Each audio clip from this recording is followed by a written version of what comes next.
আসসালামু আলাইকুম। আমি রান্না করব গরুর কলিজা। তার জন্য আমি নিয়েছি 250 গ্রাম বুটের ডাউল। বুটের ডাউলগুলোকে 4-5 ঘন্টা ভিজিয়ে রাখবো। ভিজিয়ে রেখে তারপর আমি রান্না করব। বুটের ডাউলের ভিতরে পানি দিয়ে দেব। এটাকে 4-5 ঘন্টা ভিজে রাখবো। আসসালামু আলাইকুম। আমি গরুর কলিজা দিয়ে বুট ভুনা করব। তার জন্য যে কলিজা ভালো করে ধুয়ে নিয়েছি, পাতিলে তেল দিয়েছি, দিয়ে দিব পেঁয়াজ। আমি 1/2 কাপের মতো পেঁয়াজ দিয়েছি। দিয়ে দিব গোটা গরম মশলা, দারচিনি, লবঙ্গ, গোলমরিচ, 2টা কালো এলাচ, 1টা সাদা এলাচ, 2টা শুকনো মরিচ।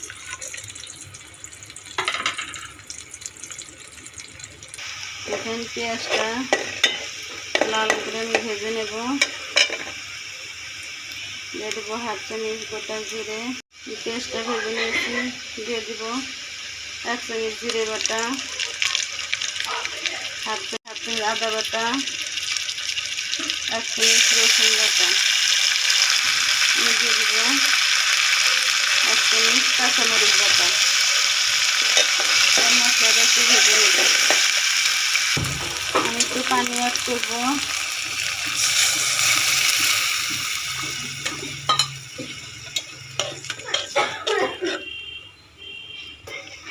দিয়ে দিব লবণ,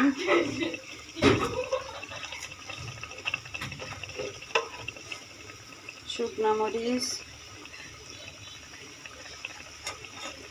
1/2 চামচ হলুদ। দিয়ে মশলাটা কষে নেব। মশলা কষানো হয়ে গেছে, তেল ছেড়ে দিয়েছে। আমি এবার ছোলাটা দিয়ে দেব। এখন আমি সিদ্ধ করি নাই, এবার এমনি দিয়ে দেব। আপনারা চাইলে সিদ্ধ করে নিতে পারেন।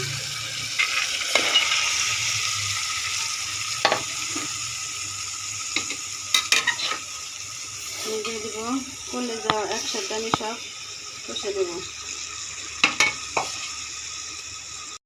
এখন কষানো প্রায় হয়ে এসেছে, আমার একটু কষিয়ে নেব। মাঝে মাঝে ঢাকনা উঠিয়ে নেড়ে দিয়েছি। এখন ঢাকনা দিয়ে দেবো। এখন ডাউলটা সিদ্ধ হয়ে গেছে, ঝোলও শুকিয়ে গেছে। আমি এখন ফুটান্ত গরম পানি দিয়ে ঝোল দিয়ে দেবো। বেশি দেবো না, একটু মাখা মাখা করে রাখবো, কারণ বেশি দিলে ডাউলটা গলে যাবে। বেশি নাচা নাচা হলে ভালো লাগে না, একটু আমান আমান থাকলে ডাউলটা ভালো লাগে। আর আমি ঝোল দেবো না। এখন ডাউলটা আমার হয়ে গেছে, এখন চুলা থেকে নামিয়ে নেব। দেখেন কত সুন্দর হয়েছে।